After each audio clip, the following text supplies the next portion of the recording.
Selamat siang Bapak Ibu dosen sekalian. Kami dari kelompok 29 Arsitektur Hijau akan mempresentasikan evaluasi kinerja hijau pada gedung lama SBM ITB Bandung. Kelompok kami terdiri dari Yolanda Virgin, saya Calvin Timothy, dan Josephine Rania.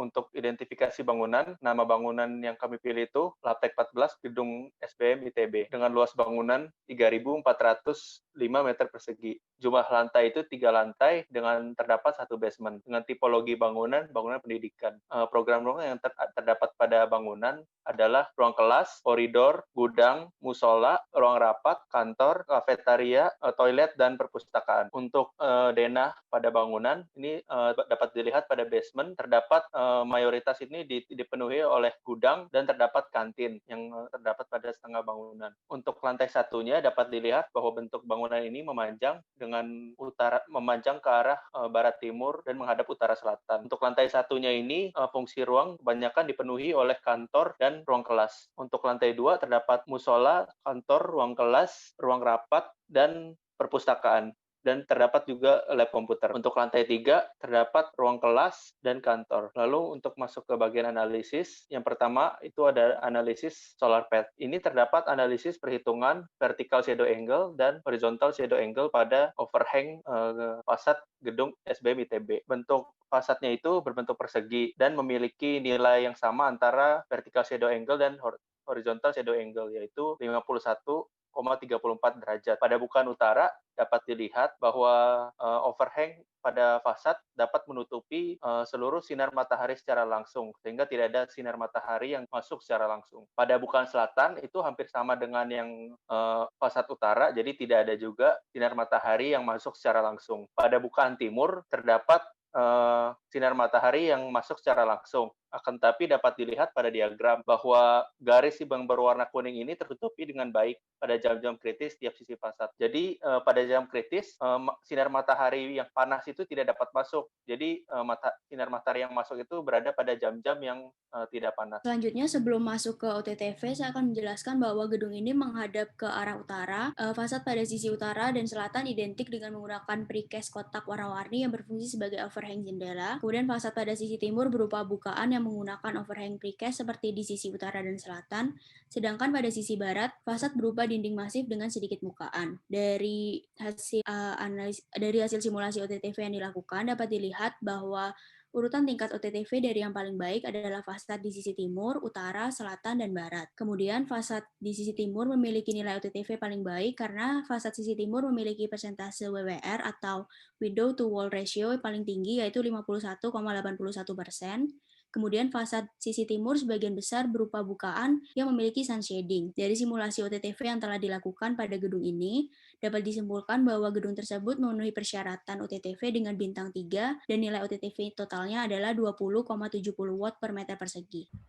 Untuk simulasi yang selanjutnya kami menggunakan EDGE. Jadi EDGE itu merupakan salah satu sertifikasi yang ada di Indonesia untuk menguji green building yang berfungsi untuk mendorong para pengusaha lokal untuk melakukan pembangunan yang berdasar pada keberlanjutan. Dari hasil simulasi yang sudah kami lakukan, dapat dilihat pada tabel yang ada di samping, dapat dilihat bahwa bangunan ini sudah melakukan penghematan energi sebesar 39,56% dan air sebesar 53,31% dan penghematan material sebesar 6,39%. Dengan besarnya persentase yang didapat tersebut, bangunan tersebut sudah mengaplikasikan beberapa solusi terkait penghematan energi dan air. Namun pada presentasinya penghematan material belum tercapai menurut standar dari EDGE, di mana standar dari EDGE itu sendiri adalah 20%.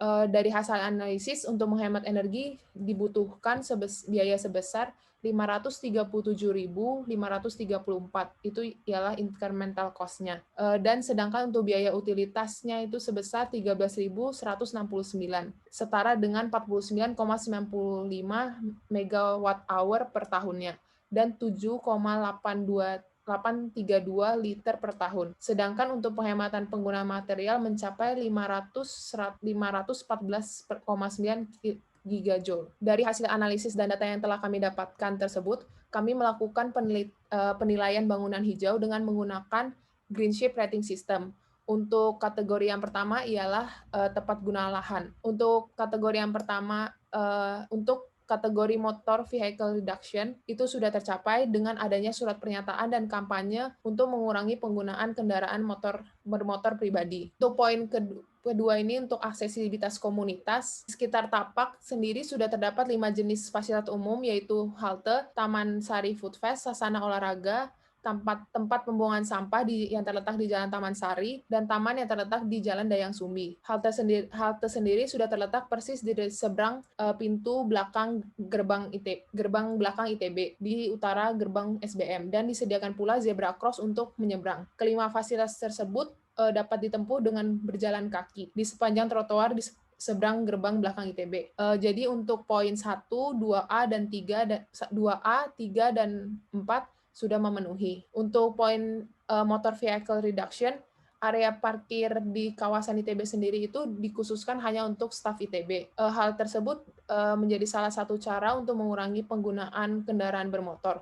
Mahasiswa dapat menggunakan angkot ataupun ojek online untuk mencapai ke kawasan kampus. Selain itu, mahasiswa juga diajak untuk menggunakan sepeda karena sudah tersedia parkir sepeda yang cukup memadai. Jadi untuk poin 1 dan 2 sudah terpenuhi. Untuk poin kategori site landscaping, di sekitar Tapak sendiri sudah ada area terbuka hijau dengan ukuran pohon yang memiliki ukuran tajuk yang sudah cukup besar. Selain itu, juga ada area terbuka hijau dengan fungsi lain yang dapat digunakan untuk bersantai-santai. Sehingga poin 1 dan 3B sudah terpenuhi pada site landscaping. Untuk poin kategori ketujuh, yaitu building neighborhood, di mana bangunan ini sendiri terletak di kawasan kampus ITB.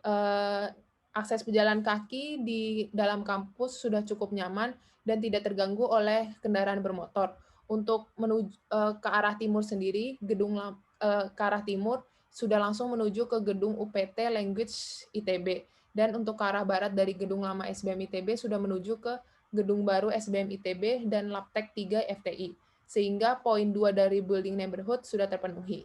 Selanjutnya, untuk kategori efisiensi dan konservasi energi, untuk kriteria pertama yaitu rencana pengelolaan energi dan kebijakannya. Pada bangunan ini telah melakukan kampanye penghematan energi yang dilakukan dengan meletakkan poster pada dinding ruangan untuk menghemat penggunaan lampu, yaitu mematikan lampu saat pengguna sudah tidak menggunakan ruang tersebut. Kemudian untuk kriteria kedua yaitu performansi energi gedung minimum. Berdasarkan hasil simulasi, dilihat bahwa gedung lama SBM ITB mengalami pengurangan energi sebesar 39,56%. Untuk kriteria EEC 1, yaitu performansi efisiensi energi optimal pada gedung, dari hasil simulasi, bangunan ini mengalami efisiensi sebesar 39,56% per tahun, sehingga per bulannya mengalami penurunan sebesar 3,29% dan dapat ditarik kesimpulan bahwa poin 1B berhasil diraih. Kemudian untuk kriteria EEC 2, yaitu testing, recommissioning, dan retro-commissioning, belum ada data yang mendukung tentang kriteria tersebut. Kemudian untuk poin EEC 3 yaitu performansi energi sistem, poin 1 dan 2A sudah terpenuhi. Kemudian untuk kriteria EEC 4 dan EEC 5 belum ada data yang mendukung tentang kedua kriteria tersebut. Kemudian untuk EEC 6 yaitu energi terbarukan dalam tapak. Pada bangunan ini sendiri tidak menggunakan energi terbarukan seperti solar panel maupun rainwater harvesting dan semacamnya. Kemudian untuk poin terakhir yaitu less energy emission. Berdasarkan hasil simulasi dapat dilihat bahwa gedung ini mengalami pengurangan embodied energi sebesar 3,19%. Untuk kategori konservasi air, pada kriteria pertama, water management policy itu terpenuhi, yaitu dengan melakukan kampanye penghematan air dengan meletakkan poster ataupun stiker pada kamar mandi untuk mematikan keran dan melakukan penghematan air lainnya. Lalu untuk kriteria water submetering itu terpenuhi. Pada kriteria ini terdapat pemasangan submetering yang bertujuan untuk mengukur volume penggunaan air pada sistem penyediaan air publik. Selanjutnya, pada kriteria freshwater efficiency itu terpenuhi. Jadi, berdasarkan hasil simulasi dari dapat dilihat bahwa gedung SBM ini mengalami pengurangan penggunaan air sebesar 53,31%. Nilai tersebut sudah melebihi dari standar SNI. Dan kemudian penggunaan dari air ini sendiri itu berasal dari PDAM. Lalu untuk masuk ke kesimpulan, window to wall ratio yang ada pada gedung ini yaitu ada sebesar 34,4%. Lalu untuk nilai OTTV sebesar 20,7. Lalu untuk solar pad, overhang yang berfungsi sebagai sun shading pada bukaan telah didesain dengan baik. Lalu untuk pada simulasi edge dapat dilihat terdapat penghematan energi sebesar 39,56%, penghematan air sebesar 53,31%, dan adanya penggunaan material yang ramah lingkungan sebesar 6,93%. Kemudian kesimpulan dari simulasi dan analisis tersebut yaitu orientasi bangunan berkaitan erat dengan desain bukaan yang dibuat. Bangunan didesain memanjang barat-timur agar meminimalisir panas atau radiasi matahari yang masuk pada siang hari, namun cahaya dapat masuk dengan maksimal. Kemudian pada sisi utara dan selatan yang mendapat radiasi panas matahari lebih rendah, dibuat bukaan semaksimal mungkin agar cahaya dapat masuk, namun tetap diberi overhang pada fasad agar panas matahari tidak masuk secara langsung. Pada sisi barat yang mendapat radiasi matahari siang, fasadnya dibuat masif dengan minim bukaan. Jadi pembelajaran yang didapatkan dari melakukan evaluasi gedung lama SBM ini sendiri adalah yang pertama dalam orientasi bangunan, di mana sebisa mungkin membuat bangunan yang berorientasi utara-selatan agar meminimalisir panas matahari yang masuk, namun pencahayaan yang masuk ke dalam bangunan tetap maksimal. Poin kedua yaitu sun shading, di mana membuat overhang pada jendela yang memiliki ritme itu dapat menjadikan fasad bangunan menjadi menarik dan juga dapat berfungsi sebagai penghalang panas matahari yang masuk secara langsung. Poin ketiga adalah adanya prinsip bangunan hijau. Efisiensi energi pada bangunan dapat dimaksimalkan dengan menggunakan energi terbarukan seperti solar panel, rainwater harvesting, gray and black water treatment. Selain itu, atap bangunan dapat dimanfaatkan sebagai ruang terbuka hijau. Sekian presentasi dari kelompok 29. Terima kasih banyak.